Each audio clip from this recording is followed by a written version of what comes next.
Et il cite 4 types de climato-sceptiques. Donc ça, c'est vraiment pas mal. Il dit les climato-sceptiques de droite, soutenus par des groupes de pression des secteurs des énergies fossiles pour mener des campagnes mensongères sur le fait que ça réchauffe pas la planète, les gaz à effet de serre. Voilà, donc là, la catégorie des gens un peu teubés. Il dit qu'il y a les climato-sceptiques tièdes qui privilégient les scénarios optimistes, qui disent que les boucles de rétroaction les plus graves, elles n'ont pas été démontrées, tout ça. Ouais. Mais bon, ok, c'est quand même des gens qui aiment bien prendre des risques dans la vie, surtout quand tu risques l'avenir de tout le monde. Mais bon, voilà, c'est les climato-sceptiques tièdes. Ensuite, il y a les climato-sceptiques de gauche qui disent que le défi du changement climatique, c'est une bonne occasion d'abolir les marchés libres. Et ils citent un épisode surréaliste de l'histoire où la journaliste Naomi Klein s'est jointe au tristement célèbres David et Charles Koch, milliardaires de l'industrie pétrolière et climato-sceptique, pour contribuer à faire échouer un vote d'initiative populaire visant à mettre en place la première taxe carbone du pays dans l'État de Washington que la quasi-totalité des spécialistes recommandent. Voilà. Pourquoi la mesure ne faisait pas payer les pollueurs en mettant à contribution leurs profits immoraux afin de réparer les dommages qu'ils ont causés. Voilà. Donc il y a aussi compris à l'exemple. Il y a un frein de la gauche qui dit non, on veut pas que vous mettiez une taxe carbone parce que ça fait payer les pauvres. Oui, parce que voilà. En gros, ils voulaient mettre une taxe carbone dans je ne sais quel état. Ouais. Et un espèce de chéris d'enculés qui sont les frères Koch là, qui sont connus. Je crois que c'est les mecs qui ont fait Walmart ou je sais pas. Le mec avec le t-shirt avec les.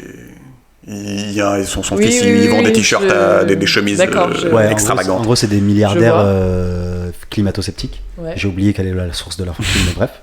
Et du coup, ces mecs-là, ils sont alliés avec une meuf de gauche, alors qu'ils n'ont rien à voir de base, dans leur haine de cette taxe carbone.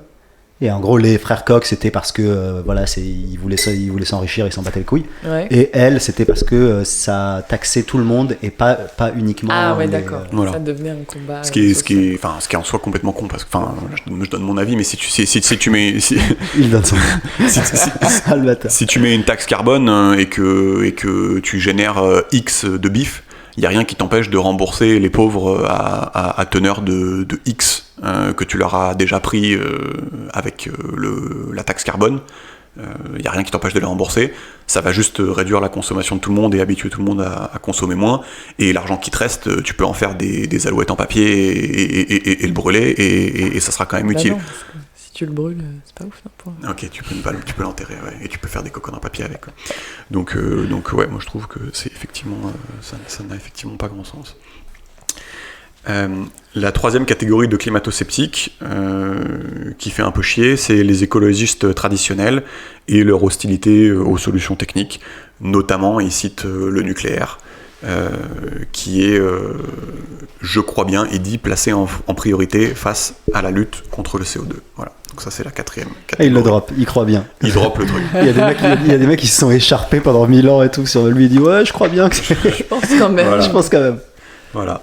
Donc bon, forcément, le problème des émissions de CO2, c'est la tragédie des biens communs, on profite des sacrifices des autres et on pâtit de nos sacrifices, voilà, ce qui incite tout le monde à se comporter en passagers clandestins. Il dit, il n'existe pas de trajectoire crédible vers la décarbonation, autre que le nucléaire, alors qu'on est en train de diminuer, alors qu'il devrait augmenter. Lui, il dit que c'est la peur de l'incompris. Pour le changement climatique, ceux qui en savent le plus sont ceux qui craignent le plus. Pour l'énergie nucléaire, ceux qui en savent le plus sont ceux qui craignent le moins. Il faut standardiser les réacteurs pour les rendre pas chers et safe, notamment avec le développement des concepts de génération 4. Le bâtard, c'est un pote de Jean Covici. C'est un pote de Jean Covici. Bah, c'est un scientifique, quoi.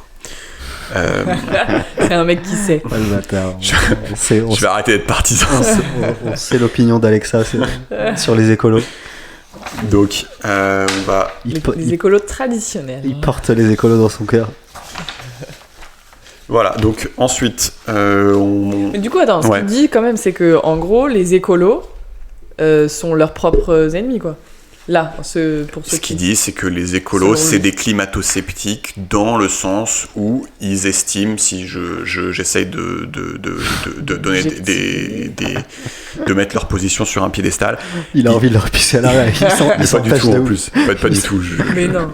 Non, mais en plus, voilà, ils estiment que les dangers du nucléaire sont supérieurs à ceux du climat. Voilà, c'est un truc qui peut se débattre. Donc, voilà. Après, voilà, lui, il n'est pas d'accord. Et donc il dit que... il n'y a pas que lui.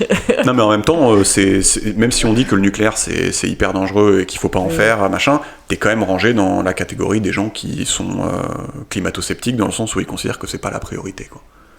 Enfin, tous les autres climato-sceptiques considèrent que c'est pas la priorité, en gros.